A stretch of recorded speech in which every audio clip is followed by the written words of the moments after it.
Hi, Jacq Hackett here with another Friday Thought.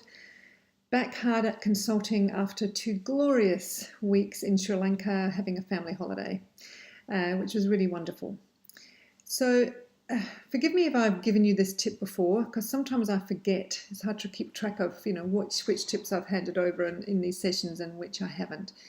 But I was reminded of this because this week I ran a large stakeholder workshop. So there were around 80 people in this workshop. And this is a tip about timing and working out your timing, because one of the things that trips people up all the time in facilitating workshops is running over time. And I'm going to give you my tip about how to help with that. So the area in a workshop that is going to most commonly trip you up in terms of running over time is in the feedback sessions. So you know what I mean. So often, we have a variation of this kind of scenario where you might have people working on their table groups, deliberating about key issues or questions, and then you bring them all back together to allow each table to provide some of their feedback in a plenary session. And it's those sessions that are the ones that will trip you up, and people most often don't allocate enough time for them. Now, a lot of things in consulting are very complex, but this is actually very simple. It's a simple maths exercise.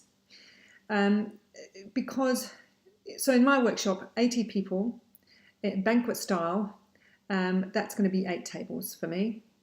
And if I want to get feedback from every table to give them, even a brief time for every table to give feedback, I reckon that's going to be 4 minutes per table. Which is, around 35 minutes. And then if I also want to be able to be flexible enough to take some other comments and questions from other tables during those sessions, I might want to add an extra minute for each table. So we're looking at like 40 minutes. Now, that might sound pretty simple, but when I'm working with clients to plan these workshops, I often find that they want to fit in a lot more than we actually have time for. And I have to keep bringing them back to the actual time it's going to take for those feedback sessions. The client might want to say, all right, we'll allow 20 minutes for feedback. Well, no, if we need 40 minutes for feedback, then that's what we need to allocate. So it's a simple maths exercise, but don't just be tempted to allocate a random amount of time for feedback. Make sure you've worked it out.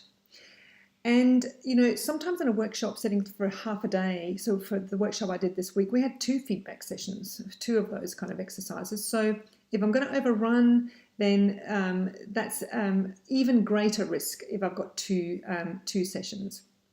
Now, here's one other final tip. Often when I turn up to a venue, they've actually set up the room with more tables than I've asked for. So, turn up and there's 10 tables. Well, I never just go with it. I always ask them to remove the extra tables, and for the obvious reason, because if I just run with 10 tables instead of 8, then I'm going to run over time every time.